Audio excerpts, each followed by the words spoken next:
오늘 하나님이 우리들에게 주시는 말씀 창세기 42장 21절에서 23절, 우리 구약 66쪽에 있습니다.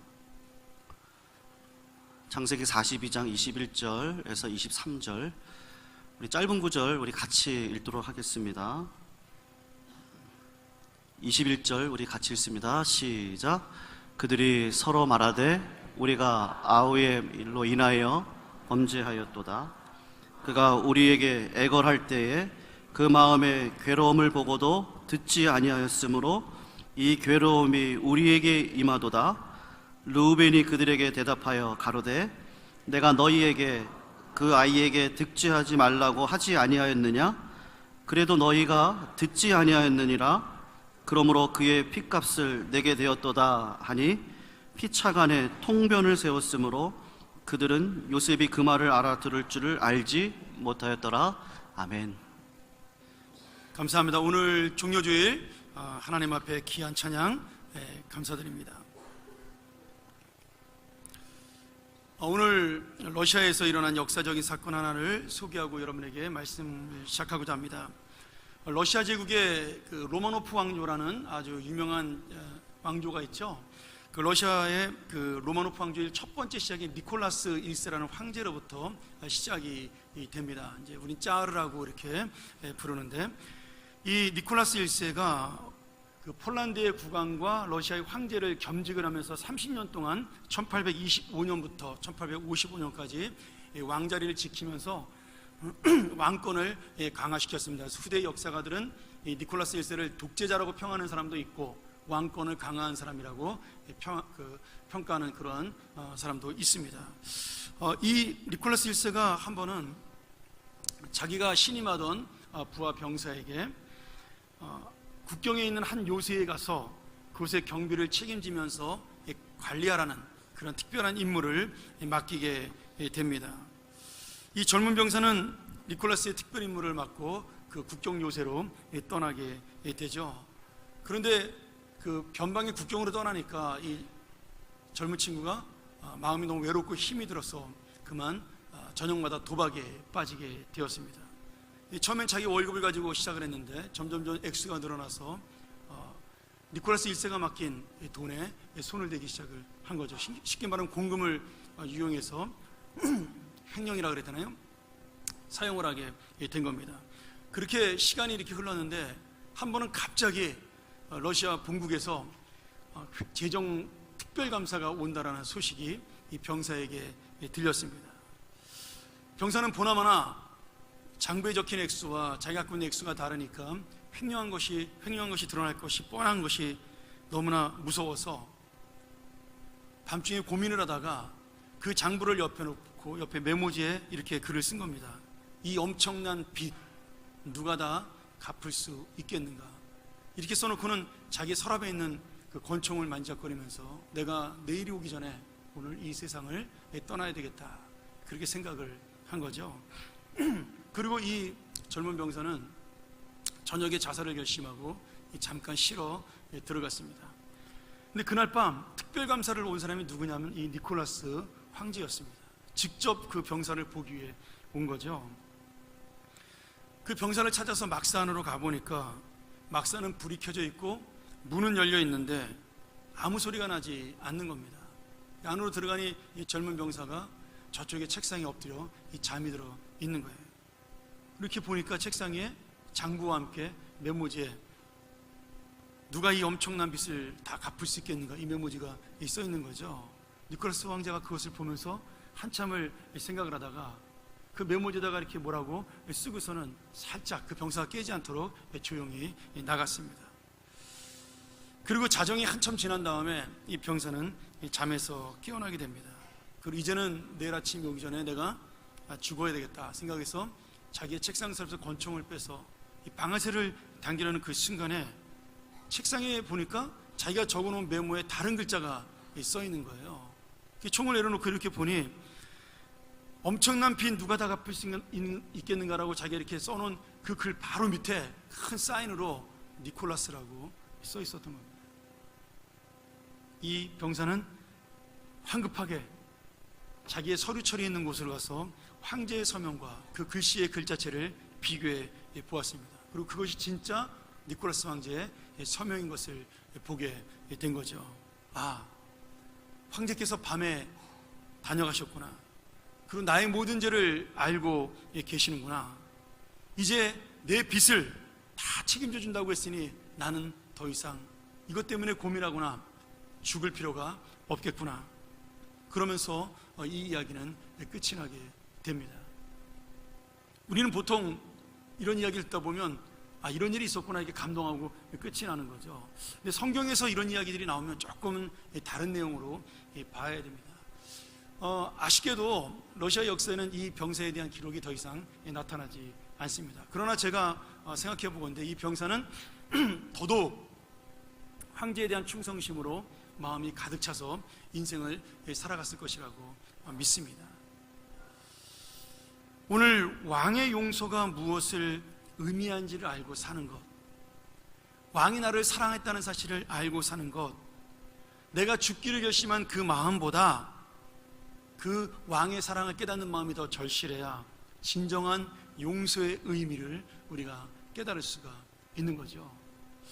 오늘 우리가 나눌 창세기 42장 그리고 43장, 44장, 45장 이 4장의 이야기가 바로 그런 요셉의 용서와 화해, 그리고 형들의 뉘우침, 가정의 회복, 그것이 담겨있는 이야기입니다. 오늘 여러분 이 이야기를 다 이해하기 위해서는 여러분이 42장부터 45장까지 한번 읽어보시기를 부탁드립니다. 진짜 재밌습니다. 이 내용만 가지고도 16부작 드라마를 만들 수가 있을 정도로 정말 내용이 재미있고, 그리고 그 내용 안에 많은 생각과 깊이들이 담겨져 있습니다. 요셉은 총리가 된 다음에 자기가 왕의 꿈을 해석한 대로 7년의 풍년이 있었습니다. 그래서 그 곡식들을 잘 모아놨죠. 그런데 그 7년의 풍년이 끝나고 난 다음에 또 역시 하나님께서 보신 꿈대로 7년의 대기근과 흉년이 일어났습니다. 여러분, 뭐 이게 지금 4,000년 전 얘기니까 무슨 창고나 이런 냉동시설이 없으니 아무리 농사를 많이 지어서 풍년이 7년 동안 있었다 하더라도 이 백성들이 모아놓은 양식은 한계가 있는 거죠. 시간이 지나서 1년, 2년 지나니까 그 양식들이 다 떨어지기 시작을 한 겁니다. 그때 요셉은 이 양식을 이제 다음 주에 우리가 다다음 주에 또 배우겠지만 양식을 잘 이용해서 그 모든 백성들을 굶기지 않고 먹여 살리게 되었습니다. 그런데 문제는 이집트의 국민들뿐만이 아니라 그 중동에 있는 모든 국가들이 함께 흉년과 기근을 겪게 된 겁니다. 그래서 수많은 사람들이 이집트로 식량을 사러 오게 된 거죠. 그 중에 누가 있었냐면 야곱과 그의 아들들이 있었던 겁니다. 야곱이 살고 있던 가나안 땅에도 마찬가지로 7년의 대흉년이 일어났습니다.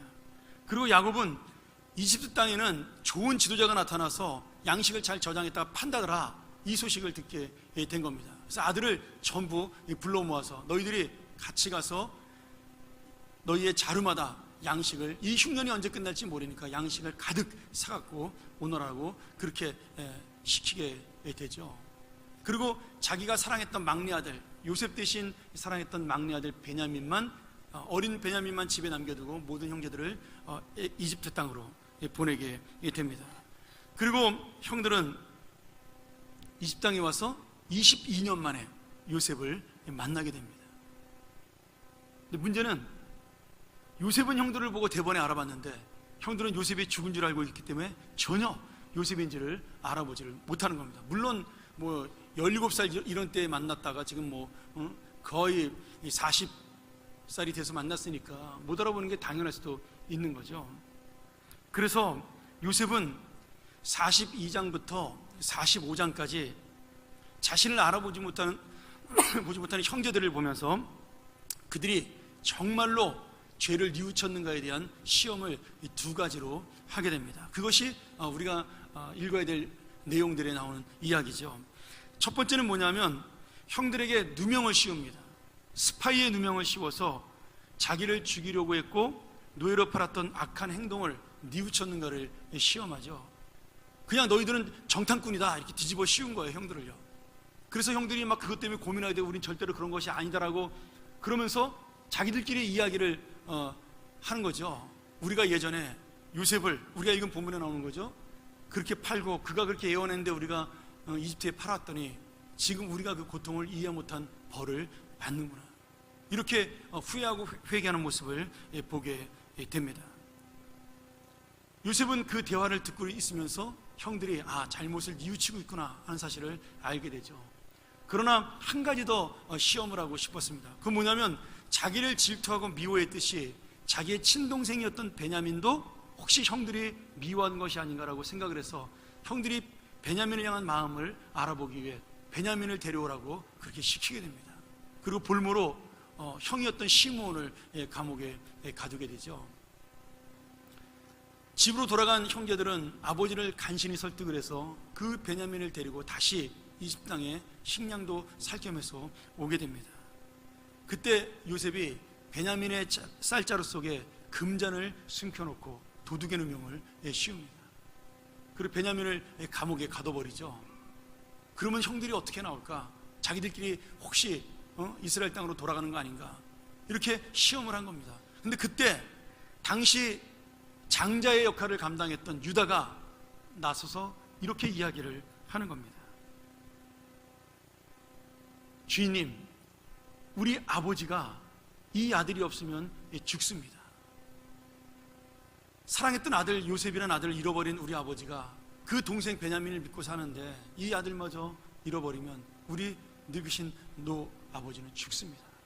그러니까 나를 감옥에 가두고 내 동생을 고향으로 보내달라고 그렇게 부탁을 하게 됩니다. 요셉은 이 두 가지의 시험을 통해 정말 형들이 이전의 행동을 회개하고 그리고 뉘우치고 있다는 사실을 알게 되어 서로 눈물로 화해를 하고 진정한 가족 그 평화를 그리고 화해와 회복을 하게 되는 모습을 보여주고 있는 거죠. 여러분, 아까 그 니콜라스 1세의 이야기처럼 여기서 끝이 난다면 이것은 그냥 아름다운 구원의 은혜가 아니라 우리가 텔레비전에서 볼 수 있는 휴먼 드라마의 다큐멘터리에 불과합니다. 여기서부터 정말 중요한 하나님의 뜻이 담겨져 있는 거죠. 지금 요셉의 용서와 화해가 중요한 것은 단지 개인의 감정 문제를 해결하는 것을 넘어서는 요셉의 마음 속에는, 그리고 하나님의 그 뜻 속에는 더 큰 은혜와 그 섭리가 담겨져 있다라는 겁니다. 지금 요셉의 형들과 화해함으로 하나가 됨으로 하나님의 나라를 400년 뒤에 세우겠다라는, 이스라엘 나라를 건국하겠다라는 하나님의 역사가, 하나님의 뜻이 그 속에 담겨져 있는 거죠. 여러분, 용서의 문제뿐만이 아닙니다. 우리가 믿음으로 살아가면서 지금 요셉의 개인의 감정으로 볼 때는 이 형들에게 복수를 해야 정상입니다. 최소한 죽이지는 않더라도 자기가 당한 고생만큼 고생을 시켜야 그 마음의 분노가 풀릴 것입니다. 그런데 요셉은 그렇게 하지 않았습니다. 왜요? 하나님의 뜻이 거기에 있지 않다라는 것을 알았기 때문입니다. 그래서 이 요셉은 정말 내 감정이 아닌 하나님의 뜻을 먼저 생각하면서 그렇게 형들을 용서하게 되고 그 용서로 말미암아 가족이 하나가 되고 하나님 나라가 세워지게 되는 겁니다. 우리가 인생을 살면서 내 감정, 내 욕심, 내 만족, 내 것이 원하는 대로, 내 생각이 원하는 대로 가는 사람은 절대로 하나님 나라를 세울 수가 없습니다. 천국은 자기의 감정을 넘어서 믿음으로 사는 사람들이 차지할 수 있는 나라입니다. 그래서 오늘 우리가 이 땅에서도 그 감정을 넘어선 우리가 그 마음을 가지고 믿음으로 살아간다면 바로 이 교회가 천국이 될 것이요 이 나라가 천국이 될 것이라고 믿습니다. 하나님께서 창세기를 통해 보여주시는 이스라엘 나라의 역사가 바로 이 개인의 감정을 넘어선 믿음 속에 있습니다. 여러분, 저는 요새 우리나라의 그 상황을 보면서 정말 통일되기를 간절히 원하는 마음이 생겨났습니다. 사실 저도 60년도생인데 제가 무슨 6.25를 겪은 세대도 아니고 얼마나 거기에 대한 제가 생각이 깊이 있겠어요. 그러니까 통일이 돼도 그만 안 돼도 그만이라고 솔직하게 그런 마음을 갖고 있었습니다. 되면 좋지만 안 되면 그만이다. 그리고 이렇게 복잡해서야 뭐 통일되면 좋겠나 그런 생각도 한편 있었어요. 근데 요새 급변하는 이 국제 정세를 보면서 하나님이 아까 우리 장로님 기도하신 대로 이렇게 갑자기 이룰 수도 있겠구나. 하나님의 역사는 상상할 수 없을 때 이루어지는데 이런 역사가 이루어질 수도 있겠구나. 그런데 그런 역사가 이루어지기 위해서 우리의 마음속에 가장 먼저 이루어질 것이 무엇이냐면 우리의 감정을 넘어서 그들과 하나 되는 화해하는 마음입니다. 여러분, 많은 사람들이 통일을 걱정할 때 우리가 돈 때문에 걱정을 합니다. 통일 비용 때문에 걱정을 하죠. 여러분, 저는 그런 것 때문에 걱정하지 않습니다. 그거는 우리가 걱정할 일이 아니에요. 사실 지난번 통계를 보니까요, 우리나라에서 버리는 음식 쓰레기만 가지고도 북한 사람들 다 먹여 살릴 수 있다라고 통계가 나온 적이 있습니다. 정말 중요한 것은요, 우리가 그들을 진정한 형제와 진정한 우리의 가족으로 받아들이냐는 마음입니다. 우리의 감정을 넘어서 옛날에 나랑 전쟁했던 놈, 나 괴롭혔던 놈, 이런 것들을 다 이기고 오늘 요셉처럼 정말 하나님의 더 큰 뜻을 바라보며 그 하나님 나라를 세우겠다는 마음으로 받아들여야 저는 그것이야말로 진정한 통일이라고 믿습니다. 여러분, 독일은 지금도 그 진정한 통일이 이루어지지 않았어요. 그들의 자본과 그들의 돈으로 동독을 통일할 수 있다고 믿었지만 지금도 동독과 서독은 마음으로 하나가 되지 못했습니다. 그러니 여러분, 중요한 것은 물질이 아니고요, 무기가 아니고요, 우리의 믿음이요, 신앙이요, 사랑입니다. 저는 우리 교회가 특별히 저희 교회가 평안교회 아닙니까? 이북에서 오신 분들이 세운 교회잖아요. 저도 같은 평안도 사람의 자녀로서 이런 마음을 가지고 함께 우리가 통일을 기도하는, 정말 성경적 통일, 복음적 통일을 꿈꾸고 기도하는 그런 교회가 되기를 주의 이름으로 축원합니다. 우리의 가정과 교회도 마찬가지입니다. 여러분, 교회가 평화스러워지기 위해서는 개인의 감정들을 서로 내려놓을 수 있어야 교회의 평화가 이루어집니다. 목사는 목사대로 자신의 감정을 내려놓고, 교인은 교인대로 자신의 감정을 내려놓고 예수 그리스도의 마음이 나타나는 교회, 그 교회가 바로 천국과 같은 교회입니다. 가정도 마찬가지예요. 제가 항상 결혼식 주례할 때마다 그런 이야기 하지만 여러분, 가정에서 분란이 일어나는 것이 대단한 일로 일어나지 않습니다. 우리가 뭐 조국 통일과 세계 평화를 위해서 부부싸움 하지 않잖아요. 결국 감정의 문제라는 겁니다. 내 자존심, 내 말, 그리고 나를 만족해 하지 못하는 태도, 이런 조그마한 것들이 우리의 가정을 깨트리고 힘들게 하는 겁니다. 오늘 여러분, 이 요셉의 용서가 정말 감정의 문제를 해결하는 것뿐만 아니라 하나님의 뜻을 알고 형제들을 바라보는 믿음이 있었기 때문에 하나님의 꿈을 이루고 이스라엘이라는 나라가 세워지게 되는 거죠. 요셉이 착해서 형들을 용서했다, 뭐 그럴 수 있겠죠. 여러분, 그러면 완전한 용서가 이루어지지 않습니다. 사람은요, 아무리 완전한 사람도 믿음의 마음이 없으면 이 한쪽 구석에 그들을 볼 때마다 속상한 마음이 울컥하고 올라올 때가 있는 겁니다. 한번 생각해 보세요. 요셉이 종살이 하면서 감옥에 있으면서 얼마나 많은 고생을 했겠어요. 아마 그것 때문에 몸이 약해졌을 수도 있고 어느 한쪽이 잘못됐을 수도 있을 겁니다. 그러면 그 사람들 마음에 볼 때마다 자기의 어떤 한쪽 구석이 아프면, 내가 팔이 아프다 그러면 이 팔이 저 형 때문에 그런 거야, 이런 생각이 울컥울컥 솟아나는 겁니다. 여러분, 사람의 마음으로는 용서가 안 되는 거죠. 예전에 김준호 목사님이 한번 그런 설교를 하셨어요. 자기가 50정부 때, 전두환 정부 시절에 엄청나게 고문을 당해가지고 정말 이 손발톱이 다 빠진 적이 있는데, 그때부터요, 얼마나 그 정부가 미운지, 그 교회에 가서 집회하는데 인사하시는 장로님이 전시면은 괜히 보기 싫더래요. 그리고 장로님이 머리가 없으면 굉장히 기분이 나쁘더래요. 근데 자기가 그것을 용서하고 그것을 받아들이는데 목사인 자기도 엄청난 시간이 걸렸다는 고백을 하시더라고요. 그러니까 사람이 자기의 인격으로 용서라는 것이 불가능한 겁니다. 오늘 요셉의 용서라는 것은요, 개인의 용서를 넘어서 지금 하나님의 뜻을 바라보는 믿음의 문제라는 거죠. 오늘 요셉이 자기의 믿음을 통해서 이루어질 하나님의 나라를 미리 보고 있는 겁니다. 형들이 그들 앞에 엎드리며 잘못을 구하고 용서를 빌었을 때 요셉이 이렇게 이야기하잖아요. 창세기 45장 7절과 8절을 보면요, 형들이 나를 이 땅에 보낸 것처럼 생각하지 말아라. 하나님이 나를 이 애굽 땅으로, 이집 땅으로 보내신 것이다. 이 세계의 기근을 해결하고 하나님의 역사를 보여주기 위하여 하나님께서 나를 보내신 것이니 형들은 이제 그만 마음을 놓아라라고, 그렇게 형들을 용서합니다. 여러분, 요셉은 이 마음을 죽을 때까지 변하지 않았습니다. 나중에 야곱이 죽은 다음에 아버지가 죽으니까 형들이 이제 아버지 때문에 우리한테 복수를 못하다가 아버지가 죽으면 복수하면 어떡할까 걱정돼서 장례가 끝나고 전부 요셉 앞에 가서 엎드려 용서를 다시 구합니다. 근데 요셉이 그때 울어요. 아, 왜 이렇게 내 마음을 몰라주냐. 나는 진짜 당신들을 용서했다. 나는 믿음으로 당신들을 바라본다.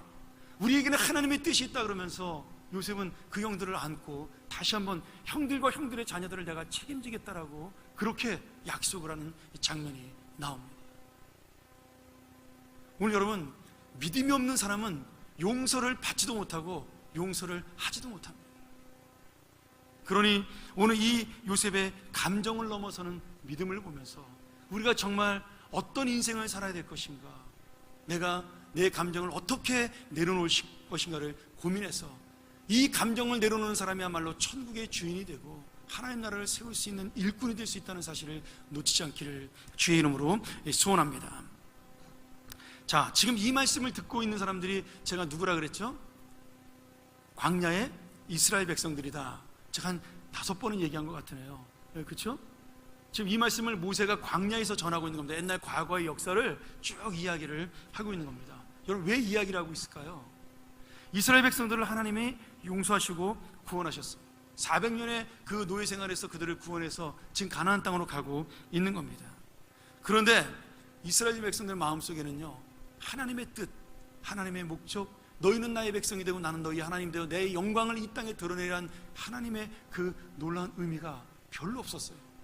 그래서 가는 길목마다 그들은 불평하고 원망하고 자기의 감정에 따라서 어떤 때는 웃고 어떤 때는 울면서 모세의 마음에 상처를 주고 그리고 하나님의 마음에 서운함을 남겼습니다. 이들이 요셉의 믿음을 가졌더라면 자신들의 그 힘들고 어려운 40년의 지루한 광야 생활이라 할지라도 이겨나가고 자기의 감정을 누릴 수가 있었을 텐데 그들은 그런 마음이 없었더라는 거예요. 그래서 광야에서 자기 감정에 충실했던 이스라엘 백성들은 수많은 기적과 구원의 능력을 체험하고도 이 주님의 뜻과 주님의 목적을 아는 여호수아와 갈렙을 제외한 2사람을 빼고 나머지 전 어른들은 광야에서 죽게 된 비참한 결과를 맞게 됩니다. 여러분, 가나안 땅은 천국을 상징하잖아요. 결국 그들은 그 천국을 들어갈 수 없는 것을 상징적으로 보여주는 겁니다.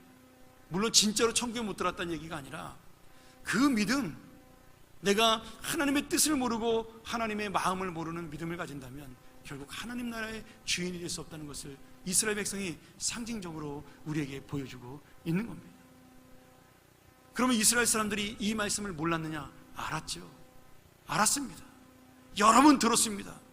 알면서도 그렇게 살다가 40년 동안 그렇게 살다가 죽었다라는 거예요.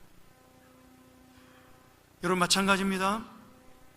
지금 이 말씀을 듣고 보면서 깨닫는 사람은 요셉과 형제들이 더 이상 아닙니다. 더 이상 4,000년 전의 이스라엘 백성들이 아니라 지금 하나님의 자녀로 이 땅을 살아가는 우리들입니다. 여러분, 그렇다면 지금 우리도 내 감정, 내 욕심, 내 만족을 넘어서는 믿음으로 살고 있느냐? 이것이 중요합니다. 그때나 지금이나 사람들의 마음은 다 똑같아요. 착각하는 게 하나 있습니다. 제가 15살에 예수 그리스도를 내 마음속에 체험하고 주님으로 모셨습니다. 제가 지금 한국 나이로 55이니까 40년을 예수를 믿었죠. 그러면 제가 예수 믿은 40년 동안 지금 나이와 제가 15살에 순수하게 하나님의 은혜를 받고 하나님, 제가 하나님을 위해서 목사가 되겠습니다라고 서원을 했습니다. 그때의 그 순수했던 마음과 지금의 성장하면서 지금 몇십 년을 목회를 해왔는데 지금 마음이 어느 게 더 순수할까요? 어느 게 더 깨끗할까요? 어느 게 더 진실하고 어느 게 더 욕심이 없을까요? 어느 게 더 열정적일까요? 여러분, 제가 그 청소년 시절에는요, 단 한 번도 내 욕심 때문에 예수를 믿은 적이 없었습니다. 제가 은혜 받고 난 다음에요, 그저 하나님이 좋고 교회가 좋고 교회가 살았어요. 어머님이 이렇게 놀렸어요. 야, 목사님이 너네 아버지냐? 맨날 이렇게 놀렸어요. 근데 여러분, 지금도 내가 그 마음을 갖고 있냐? 죄송합니다. 저 그렇게 순수하지가 못하게 변질이 됐습니다. 지금은 어떻게 보면 내 이익, 그리고 내 감정, 내가 뭔가 만족이 되어 기쁘고 즐겁습니다. 그때는 그냥 하나님 믿는 것이 즐거웠는데 지금은 오히려 그렇지 못하다라는 거죠. 이 말씀을 준비하면서 저 역시도 이 마음속에 찔림을 받았습니다. 여러분, 내가 기적을 체험했기 때문에 믿음이 있다고 착각을 합니다. 내가 능력이 있기 때문에 믿음이 있다고 착각을 하고요, 내가 어떤 직분을 가졌기에 믿음이 있다고 착각을 합니다. 내가 놀라운 감동을 받았기에 믿음이 있다고 착각을 합니다. 천만의 말씀이에요. 광야의 이스라엘 백성만큼 기적을 체험한 사람들이 없습니다. 그들만큼 능력을 경험한 사람들이 없고요, 그들만큼 하나님의 은혜에 감격해서 울고 춤추며 정말 야단법석을 떨었던 사람들이 없어요. 그런데 그들은 믿음이 없었습니다. 하나님의 뜻을 아는 믿음, 내 감정을 누르고 나를 내려놓고 하나님을 먼저 생각하는 믿음이 없었어요. 지금도 그들은 가나안 땅에 들어가는 이유를 모릅니다. 지금도 몰라요. 이스라엘 백성들, 그저 이 순간 내가 배부르고 내가 만족하고 내가 신나면 그만입니다. 얼마나 자기 감정에 충실한지 모릅니다. 오늘 여러분, 지금 팔레스타인 땅의 문제가 그래서 일어나는 거 아니겠어요? 하나님께서는 그들을 정복하라고 이스라엘을 보내신 것이 아니라 그들을 복음으로 사랑하고 받아들이라고 보내신 건데, 뭐 먼 나라 얘기니까 여러분, 우리가 더 중요하다고 믿습니다. 우리는 어떤 믿음인가요? 내가 신나면 주님의 일도 신나죠. 내가 좋으면 그 교회도 좋은 교회가 됩니다. 내가 만족하면 은혜도 넘쳐납니다. 그런 교회가 좋은 교회고 그런 믿음이 뜨거운 신앙이라고 우리가 생각할 수가 있습니다. 아닙니다. 그렇지 않죠? 여러분, 내가 힘들어도 하나님이 신나야 그것이 믿음입니다. 내가 만족하지 못해도 주님께서 기뻐하셔야 그것이 참된 신앙이죠. 내가 괴롭고 힘들 때 하나님의 교회는 세워져야 그것이 진정한 교회요 천국입니다. 마태복음 5장 3절부터 예수님께서 말씀하신 천국의 복이 천천히 팔복의 그 비결이 나옵니다. 우리 화면에 한 번씩 보면서 제가 다 읽을 수는 없지만 하나씩 한번 여러분 읽어보셔요. 맨 처음에 심령이 가난한 자가 복이 있다라고 말씀하십니다. 그리고 천국이 저희 것이라고 설명하시죠. 그 다음에 애통하는 자가 복이 있다고 말씀하십니다. 그 다음에 온유한 자가 복이 있다고 말씀하십니다. 그리고 의에 줄이고 목마른 자가 복이 있다고 말씀하시고요, 긍휼히 여기는 자가 복이 있다, 마음이 청결한 자가 복이 있다, 화평케 하는 자가 복이 있다, 그리고 마지막으로 의를 위하여 핍박을 받는 자가 복이 있다라고 말씀을 하십니다. 그러면서 천국이 저희의 것이다 이렇게 말씀하시죠. 여러분, 천국이 누구의 것이라고요? 나를 내려놓는 복받은 자. 여기 이 팔복 중에 나를 위한 복이 하나도 없어요. 나는 그저 힘들고, 나는 어렵고 가난하고, 나는 애통하고, 나는 의로워서 고난당하고, 이게 다 우리의 복이라고 말씀합니다. 근데 이 사람들에게 천국의 마지막 복이 있다라고 주님께서 약속을 해 주시는 겁니다. 물론 신앙생활 하면서요, 나도 좋고 예수님도 좋으면 더 좋죠. 나도 신나고 주님도 신나면 더 좋습니다. 나도 잘 되고 주님도 잘 되면 정말 기쁘죠. 그런데 우리의 인생이 그렇게 쉽지만은 않습니다. 만약에 우리가 믿음 생활하다가 주님의 기쁨과 나의 기쁨이 충돌하는 날이 오면 누구의 기쁨이 우선돼야 되나요? 예, 당연히 알고 있죠. 주님이 우선입니다. 주님의 기쁨이 우선이고 주님의 뜻이 우선입니다. 우리도 알고는 있습니다.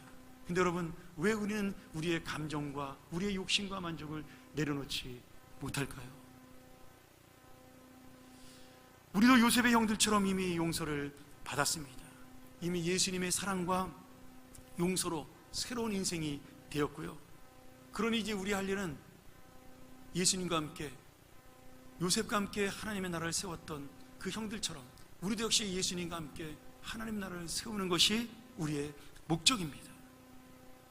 내가 원하는 나라, 내가 좋은 나라, 내가 신나는 나라가 아니라 하나님이 기뻐하시고 좋아할 하나님의 비전과 꿈이 이루어지는 그 나라, 그 교회, 그 가정, 그 인생을 세우는 것이 바로 우리의 믿음 생활입니다. 여러분, 생각만 해도 얼마나 기쁘고 신나고 가슴 떨리는 인생이에요.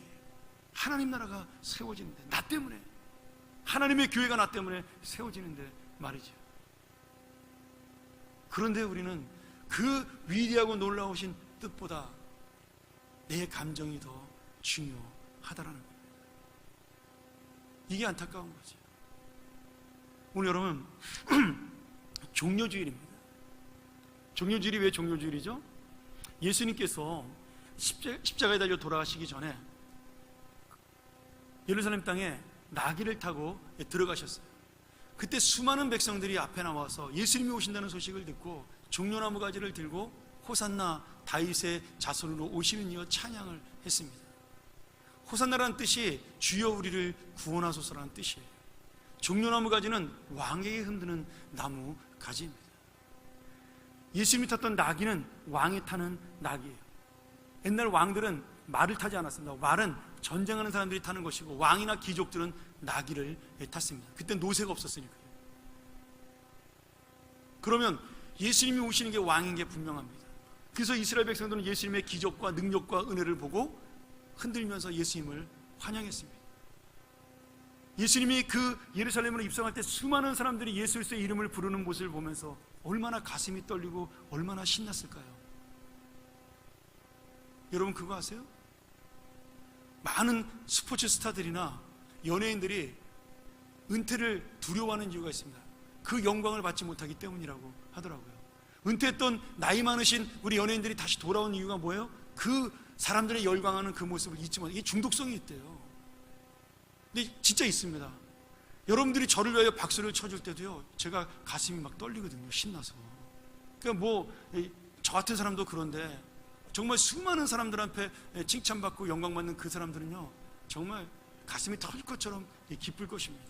지금 예수님이 바로 그러한 상황인 거예요.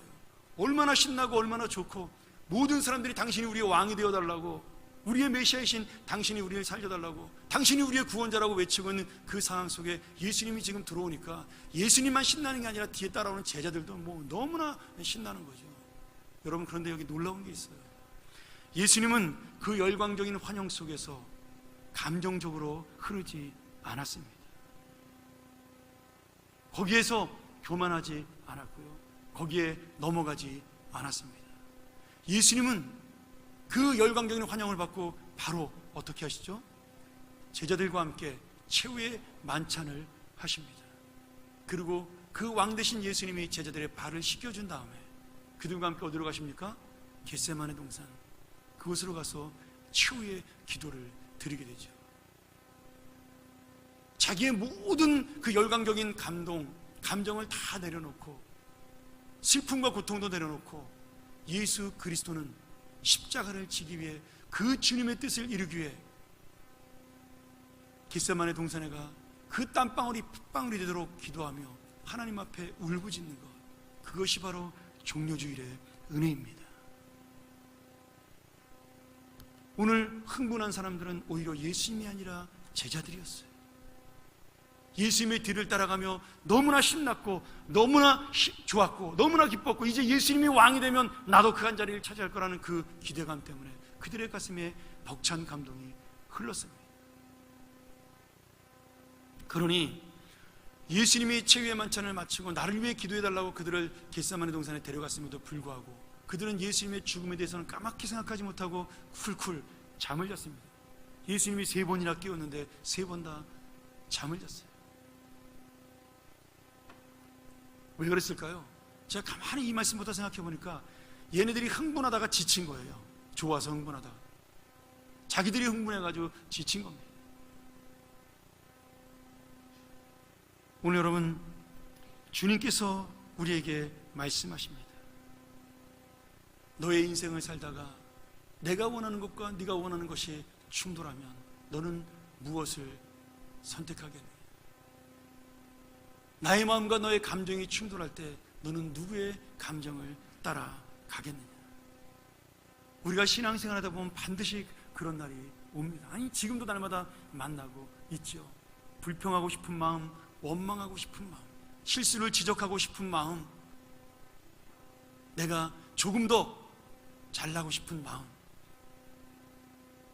그것을 통해 하나님의 나라가 이루어지지 않는다, 하나님의 나라가 이루어진다, 심령이 살아난다, 죽는다에 관심 없이 오직 내가 드러나기를 원하는 마음, 우리 모두에게 있는 마음 아니겠습니까?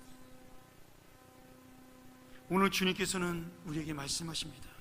그렇게 감정을 이기시고 십자가를 지셨고, 그리고 지금 우리에게 말씀하시죠. 이제는 너희가 너희의 십자가를 지고 나를 쫓으라. 그 십자가를 지는 자가 나의 제자라고, 하나님의 자녀라고요. 그리고 함께 하나님 나라를 건설할 동역자라고 말씀하십니다. 사랑하는 여러분, 이제 감정이 아니라 믿음으로 살라고 요청하시는 예수 그리스도, 감정이 아니라 믿음으로 형들을 용서했던 그 요셉, 오늘 그 믿음을 바라보면서 내가 하고 싶은 나의 마음을 넘어서 믿음으로 살아, 바로 우리가 주님의 나라를 세우고 하나님의 마음을 아는 그런 놀라운 성도, 놀라운 인생, 놀라운 교회, 이 놀라운 우리 조국 대한민국이 되기를 주의 이름으로 간절히 축원합니다. 우리가 전번 이 시간 이 말씀을 기억하면서 기도했으면 좋겠습니다. 오늘 여러분, 우리가 예수를 믿으면서 내가 원하는 것이 무엇일까요? 나를 채우는 것, 내 능력을 채우는 것이 아니라 하나님의 은혜를 채우고 하나님의 용서를 채우는 것임을 고백합니다. 우리가 전번 이 시간 이 말씀을 기억하면서 통성으로 하나님, 이 종료주일 아침 내가 나의 감정을 누르고 하나님의 마음을 아는 그러한 성도로 살아가게 하여 주시옵소서. 이 교회가 그런 자들의 교회, 그런 제자들의 교회로 살게 하여 주시옵소서. 우리 한번 같이 기도합니다. 자비하신 아버지 하나님,